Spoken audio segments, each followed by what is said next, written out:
د کورنۍ کوم غړي تاسو دعوتولی سئ؟ ستاسو خاوند او ستاسو میرمن. دوم، ستاسو اولادونه چې عمرونه یې د 21 کالو څخه کم وي او ودونه نه وي کړي.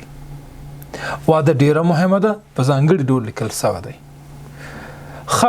کوم ډول اسنادونه ورته پکار دي؟ 3 ډوله اسنادونه مهم دي.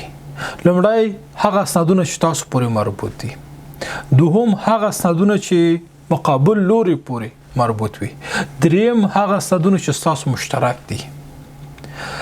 تاسو پورې چې مربوط اسنادونه دي، لومړی ستاسو ورک پرمټ دی، ستاسو پاسپورت دی، ستاسو تذکره دی، ستاسو I-94 دی او ستاسو د USCIS A نمبر دی. دا 5 اسنادونه تاسو ته ډیر زیات مهم دي. مشترک اسناد کوم دي؟ مشترک اسناد ستاسو نکاح خط دی. تاسو باید نکاح خط ولرئ.